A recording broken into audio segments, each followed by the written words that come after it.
सांग्रं सालदिपुर नगानानि कायसा बलंग खासिजा खेमानखा बिसिदक जिथाम उमरनि खरकसा साकरा जोंनि मांगथै बिनि मुं मालाति मालाकार कक्टमा मानखेना आमसायाव थाङै सौगैया पुलिस पार्टी मुं कयला शहर थानानि सुनामुरा शालबागान आमसायो सांग्रं सालदिपुर कयला शहर थानानि सुनामुरा शालबागान आमसायो नगानानि कायसा बलंग बिसिदक जिथाम उमरनि खरकसा साकरा जोंनि मांगथै खासिजा खेमानमानि पार्टी मुंग वानामाते गमांमाव ग्लाइख्या आमसानि जतलुकुरक थैनाय जाग्रा जोंनि मुं मालाति मालाकार कक्टमा मानखेना आमसायाव थाङै सौगैया पुलिस शालकलमा जरा रमै थैनाय अ मालाति मालाकार शाखामिया तंमानि कक्टमा सांग्रं सालफुङो शालब्रुमनि हाइके नकनि सामुं हुमुं पाइमानि यागुल नकनि बर रंनो मुंसा सायावै सुनामुरा शालबागान आमसानि कायसा बलंग फायै कटक सरवै थैया अ जाग्रा जोग मांगथै टिख्लाइमानि यागुल नुखुंनि बर रंनि यागो याफारि रेखा पुलिस থানাতে ইনফরমেশন পাইছি দুর্গাপুরের মালতী মালাকার স্বামী মৃত রবীন্দ্র মালাকার তাইনের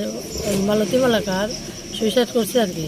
এছাড়াও বাড়ির লোকজনের জিজ্ঞাসাবাদে জানতে পারছি মালতী মালাকার দীর্ঘদিন ধরিয়া শারীরিক অসুস্থ আছিল, অসুস্থতার কারণে তাইনে কষ্ট পাইতে আছিল।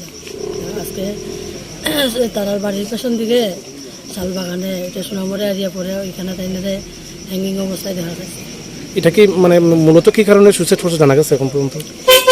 না, ওইটা এখনো কিছু বুঝছি না, শুধু বাড়ির লোকেরা কইতাছে তাইনে অসুস্থ, তাইনে চিকিৎসা করাইতেছে, অসুস্থতার কারণে তাইনে সবসময় মানুষগুলো যন্ত্রণা ফিল করে, এতটুকুই বুঝতে পারছি। ওনার বয়স কত? 62 বছর। ওনার স্বামীর নাম কি?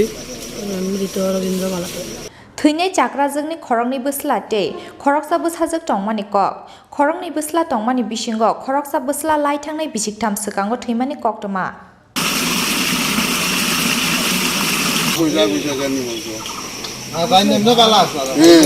ब्यूरो रिपोर्ट चिनी खरां।